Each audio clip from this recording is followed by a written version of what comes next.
ආයුබෝවන් සුබ උදෑසනක්. අද 2026 මැයි 18 ඉරිදා. මුලින්ම ප්‍රවෘත්ති සිරස්තල. මැතිවරණ කොමිසමෙන් නිවේදනයක්. ශ්‍රී ලංකන් එයාලයින්හි මුදල් වංචාවක්. රක්පි ශූරතා දෙකම ලංකාව දිනා ගනී. 2026 වසරට අදාළ ඡන්ද හිමි නාමලේඛන ලියාපදිංචි කිරීම සම්බන්ධයෙන් මැතිවරණ කොමිසම විසින් දැනුම් දීමක් සිදු කර තිබෙනවා.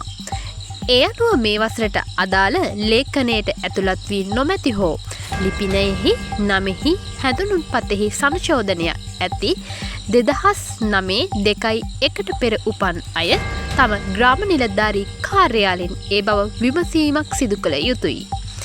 ඉදිරි ලියාපදිංචි කිරීමේ ක්‍රියාවලියට පෙර තම තොරතුරු නිවැරදිව සටහන් කර ඇති බව සහතික කරගන්නා ලෙසට කොමිසම ජනතාවගෙන් ඉල්ලා සිටී.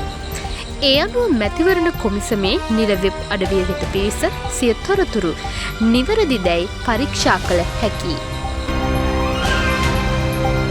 ශ්‍රී ලංකන් එයාලයින් ආයතනයේ විශාල මුදල් වංචාවක් ගැන තොරතුරු අනාවරණය වී තිබෙනවා. වාර්තාවලට අනුව විදේශ ගනුදෙනුවලදී සිදුවන බිස්නස් ඊමේල් කොම්ප්‍රොමයිස් වංචාවක් හරහා ඩොලර් මිලියන 2.5ක මුදලක් වෙනත් ගිණුමකට මාරු වී තිබෙනවා. මෙම මුදල ශ්‍රී ලංකා භාණ්ඩාගාරයෙන් අපනයන මුල්‍ය ඕස්ට්‍රේලියාවට යැවීමට තිබුණු මුදලක් බවයි ආරංචි මාර්ග පවසන්නේ. මේ සම්බන්ධයෙන් අපරාධ පරීක්ෂණ දෙපාර්තමේන්තුව විමර්ශන ආරම්භ කර තිබෙනවා. කාසා 7 රග්බි තරගාවලියෙන් පිරිමි හා කාන්තා ශූරතා දෙකම ශ්‍රී ලංකාව දිනාගෙන තිබෙනවා. ප්‍රවෘත්ති අවසන්.